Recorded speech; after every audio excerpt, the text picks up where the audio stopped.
दोस्तों वैसे ये भी कमाल के लोकसभा चुनाव के नतीजे हुए ना।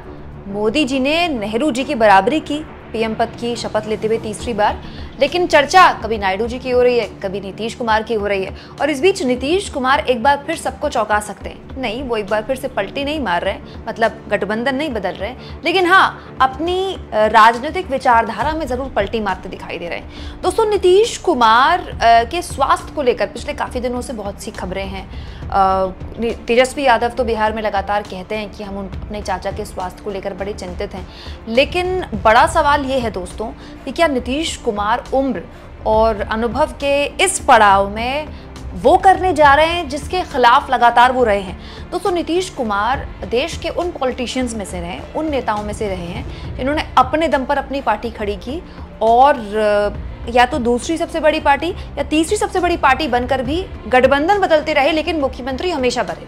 मतलब नीतीश कुमार की ये सबसे बड़ी खूबी है कि जब लोगों ने कहा कि नीतीश कुमार की पॉलिटिक्स खत्म, तब नीतीश कुमार गजब का कमबैक करते हैं। लेकिन अब एक जगह वो कमज़ोर पड़ते दिखाई दे रहे हैं, वो है उम्र।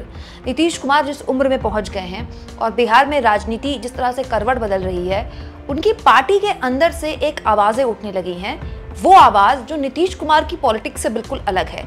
नीतीश कुमार के बेटे, जी हाँ दोस्तों, नीतीश कुमार के बेटे निशांत को लेकर खुलकर उनकी पार्टी के अंदर से आवाज उठने लगी है कि नीतीश कुमार अपने बेटे को अपनी पार्टी सौंपे। दोस्तों नीतीश कुमार के बेटे निशांत को लेकर अभी तक राजनीतिक गलियारों में आपने कभी कोई चर्चा नहीं सुनी होगी। नीतीश कुमार अपने परिवार का जिक्र भी नहीं करते हैं। नीतीश कुमार के एक बेटे भी हैं, इसके बारे में भी बहुत कम लोगों को जानकारी है। उन्होंने हमेशा परिवारवाद से अपने आप को अलग रखा है। इनफैक्ट आरजेडी को लेकर, लालू प्रसाद यादव को लेकर, उनके बच्चों को लेकर तो नीतीश कुमार इस बीच बहुत सी कटाक्ष कर चुके हैं। परिवारवाद पर बड़ा हमला बोलते हैं नीतीश कुमार। लेकिन अब देखिए वक्त ने ऐसा जुल्म उन पर किया है कि खुद उनकी पार्टी के लोग अब नीतीश कुमार पर दबाव बना रहे हैं कि अब जरूरत हो गई है कि नीतीश कुमार अपने बेटे को अपनी राजनीतिक विरासत सौंपें। कैसे ये नीतीश कुमार का, अगर नीतीश कुमार एक कदम लेते हैं तो बिहार की पॉलिटिक्स कैसे बदलेगी और नीतीश कुमार की क्यों जरूरत आन पड़ी, नीतीश कुमार को ऐसी क्या आफत आ गई कि जिस बेटे का अब तक उन्होंने अपनी पूरे राजनीतिक जीवन में जिक्र भी नहीं किया, अब उन्हें अपनी पार्टी सौंपनी पड़ रही है। सब कुछ मैं आपको बताऊंगी।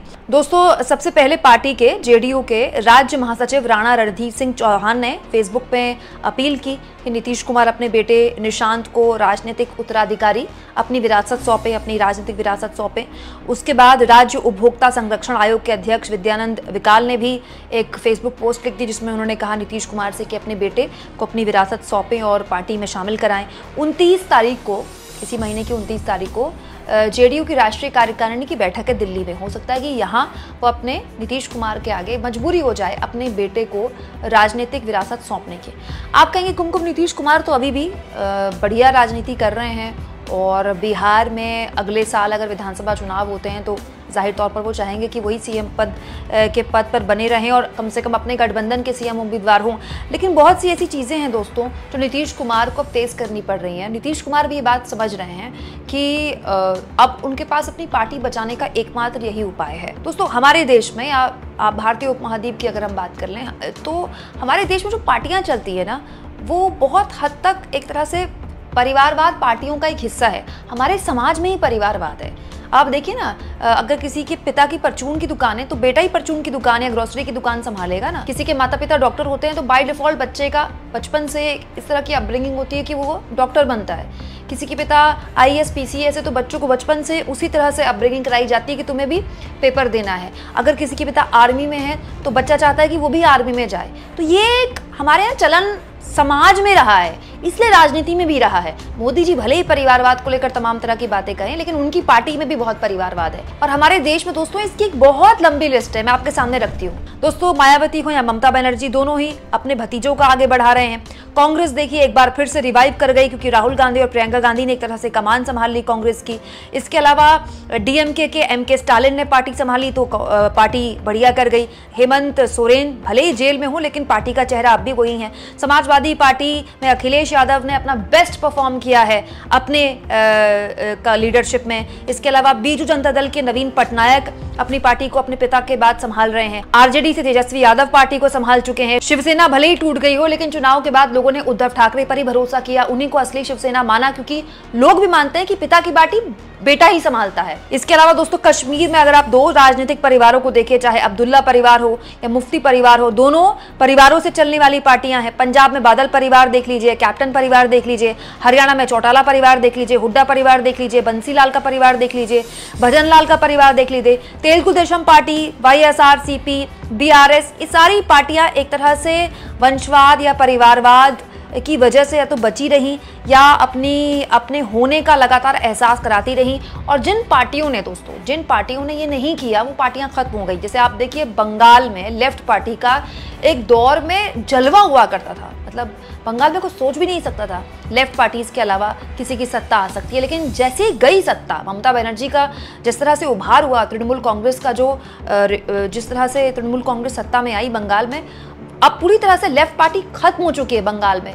इसके अलावा AIADMK एक बहुत बड़ा प्रमाण है। जयललिता के देहांत के बाद वो पार्टी अलग अलग धड़ों में बढ़ गई, क्योंकि जयललिता के होते हुए या उनके बाद भी उनके परिवार के किसी शख्स ने पार्टी नहीं संभाली। तो हो सकता है दोस्तों कि नीतीश कुमार के आगे भी अब उम्र के इस पड़ाव में ये सवाल खड़ा हो गया हो कि अगर उन्होंने अपने रहते अपने बेटे को पार्टी नहीं सौंपी या अपने बेटे को लॉन्च नहीं किया, कम से कम सौंपे ना सौंपे लेकिन लॉन्च नहीं किया, तो उनके रहते हुए भी पार्टी टूट सकती है, क्योंकि वो एक ऐसे पार्टी के साथ गठबंधन में है जो इसी मामले के लिए पिछले कई सालों में बहुत मशहूर है। हालांकि ये अपने आप में एक चैलेंज है दोस्तों कि नीतीश कुमार के बेटे निशांत क्या इसके लिए तैयार हैं, क्योंकि न तो नीतीश कुमार की तरफ से अभी तक ऐसा कोई बयान आया है, ना ही निशांत की तरफ से खुलकर कभी कुछ ऐसा बोला गया। निशांत तो राजनीतिक तौर पर बहुत ही अभी अपने पिता की छत्रछाया से बहुत दूर रहे हैं। तो राजनीतिक परिपक्वता निशांत की कितनी है, वो खुद कितना चाहते हैं JDU की कमान संभालने के लिए, वो खुद कितने तैयार हैं। और JDU के अंदर भी एक धड़ा है जो ये उम्मीद करता है कि नीतीश कुमार की राजनीतिक विरासत वही आगे बढ़ाएगा, क्योंकि नीतीश कुमार से कंधा मिलाकर वो नेता लगातार चलते रहे हैं। तो बेटे के आने के बाद वैसे भी पार्टी के अंदर बहुत उथल पुथल हो सकती है। तो बहुत सी चीज़ें ऐसी हैं जो नीतीश कुमार गौर से सोच रहे होंगे, बहुत से सहयोगी नीतीश कुमार के ये सोच रहे होंगे कि शायद नीतीश कुमार क्योंकि परिवारवाद से दूर रहने वाली पार्टी रही है उनकी, तो हो सकता है कि जो उनके सहयोगी हैं वो एक तरह से राजनीतिक विरासत में उनका दाव रख रहे हों। लेकिन बड़ा सवाल ये है कि अगर नीतीश कुमार ने अपने रहते अपनी मौजूदगी में अपने बेटे को लॉन्च कर दिया है, तो वो बिहार के अंदर की पॉलिटिक्स बहुत ज़बरदस्त तरीके से बदल सकते हैं, क्योंकि नीतीश कुमार खुद जानते हैं कि बिहार में चली इस वक्त परिवारवाद वाली पॉलिटिक्स चल रही है। रामविलास पासवान के बेटे चिराग पासवान मोदी जी के मंत्री बने हुए हैं, अपनी पार्टी चला रहे हैं बिहार में, तेजस्वी यादव पार्टी चला रहे हैं। तो नीतीश कुमार के लिए ऐसी कोई नई बात नहीं होगी। लेकिन हाँ, नीतीश कुमार परिवारवाद वाले मुद्दे पर दोबारा से किसी दूसरी पार्टी को कोस नहीं पाएंगे। और बीजेपी और मोदी जी जो लगातार परिवारवाद वाले मुद्दे पर काफ़ी पार्टियों को कोसते हैं, ये जानते हुए भी उनकी पार्टी में भी बहुत अलग तरह का परिवारवाद है, वो ये सब कुछ अपने सामने होता देखेंगे तो जाहिर सी बात है आने वाले वक्त में चुनाव में वो विरोधियों को कैसे कोसेंगे परिवारवाद के मुद्दे पर, क्योंकि खुद उनके गठबंधन में ऐसे लोग होंगे जो उनके सामने परिवारवाद का एक उदाहरण पेश करेंगे। आने वाले वक्त में बहुत दिलचस्प होने वाली है बिहार की राजनीति। दोस्तों, आप इस मुद्दे पर क्या सोचते हैं कमेंट बॉक्स में ज़रूर लिखें, और जितना हो सके चैनल को शेयर करें, सब्सक्राइब करें और थैंक्स और ज्वाइन, ये दो ऑप्शंस हैं जिसके जरिए आर्थिक तौर पर भी आप चैनल के हाथ मजबूत कर सकते हैं।